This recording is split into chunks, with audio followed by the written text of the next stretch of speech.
As the sun rises in Jacksonville, Florida, wreck divers Mike Barnett and Jimmy Gadomski are loading up.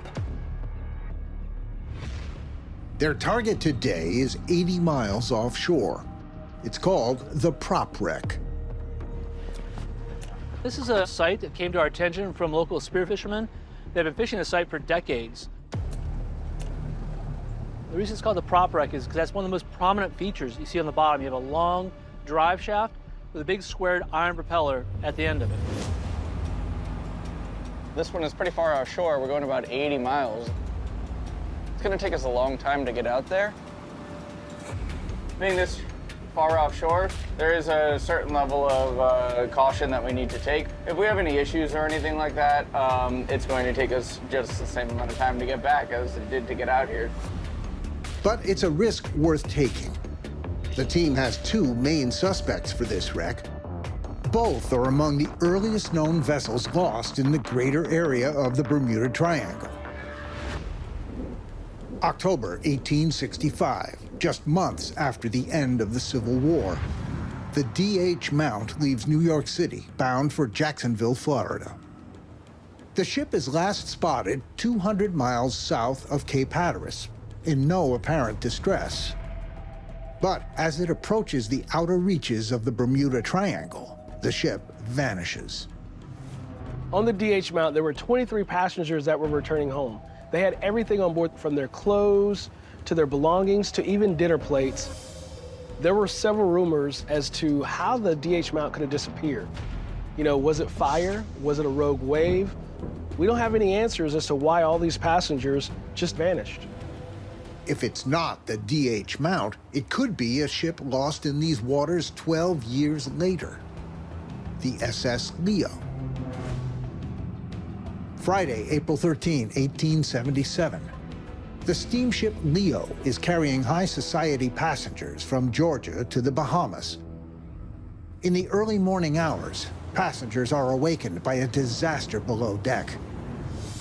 One witness later reported angry forked tongues of fire burst out of the ship's hatches. Leo starts to take on water. Of the 53 passengers and crew, 20 people perished in the fire and ultimate sinking of the Leo.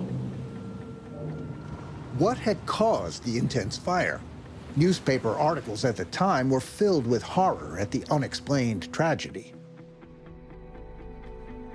It may have been just the beginning of a new pattern of mysterious losses in these waters.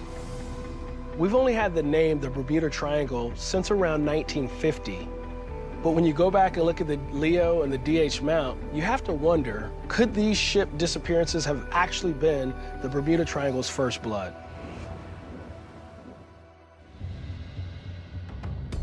Jimmy and Mike prepare to dive. Because the depth is not extreme, they will have 60 minutes of bottom time until they begin a short decompression ascent. Dive, dive, dive!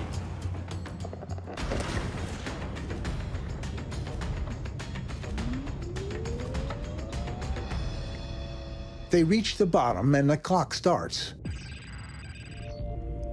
The shipwreck is barely visible under a thick coating of encrustation, an indication that this wreck could be over 100 years old.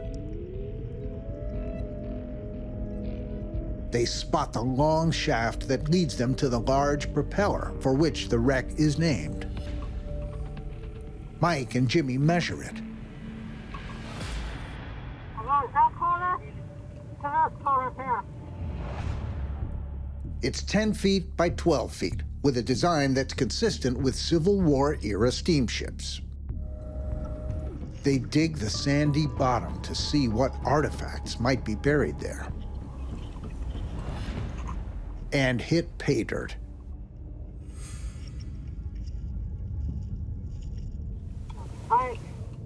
An iron spike, like the ones that held together the wooden beams of Civil War steamships.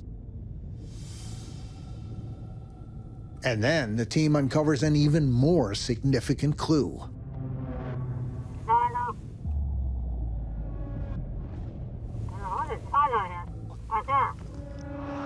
Oddly shaped metal with a distinctly gold color. And there's more. And more. Did this melt in a fire that took down the ship? If that's the case, could this be the Leo?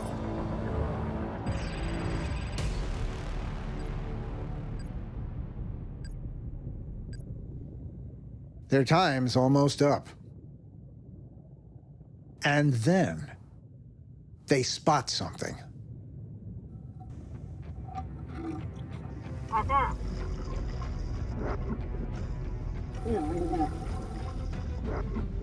Oh, there you go. Hey, guys, right here. Mike's uncovered a round piece of brass Yeah, that's cool. with a glass window and a dial inside.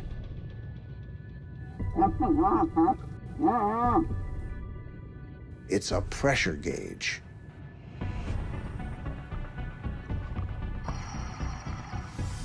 So this is a steam pressure gauge.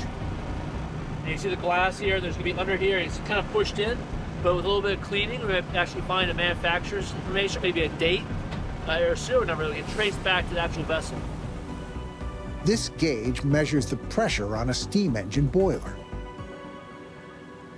And it may be the smoking gun clue the team has been looking for.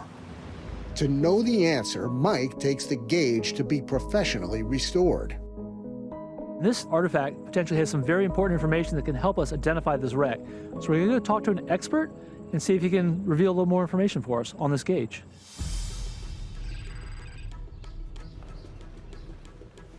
That expert George. is George How you Collard doing? in Nice to meet you. Portland, Maine. Thank you. I'm Nice to Mike. meet you. George, I am so glad to meet you. I hear you are the guru of steam gauges, and we've got a steam gauge for you to look at.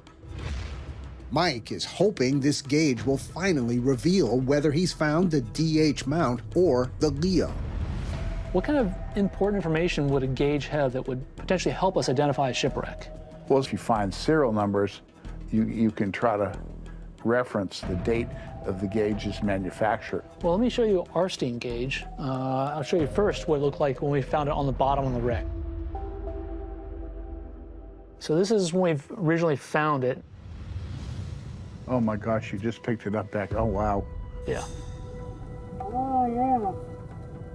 This is where I got through the glass and what appears to be some engraving down here. It's really, That's where the serial number is. we actually did initial cleaning on it, but we Yeah. knew we wanted to send this to a restoration expert. And this is the gauge itself. Oh my gosh. And what can you tell us about that serial number? Is there any way to use that information to help date it? or- Very much so. Okay. Very much so. I've compiled every gauge, and this is very likely 1864. As Barnett hoped, it's a breakthrough clue that may finally put a name on this shipwreck. I mean, I can't wait to take this information back to the land team and the rest of the group, and they're going to be head over heels about this.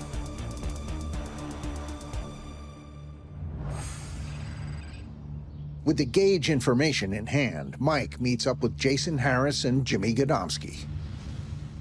What's going on, fellas? How y'all doing? What's happening? Good to see you guys. It looks like you got some pretty cool stuff here. Tell me a little bit about what happened on that last dive. So we got back in the water.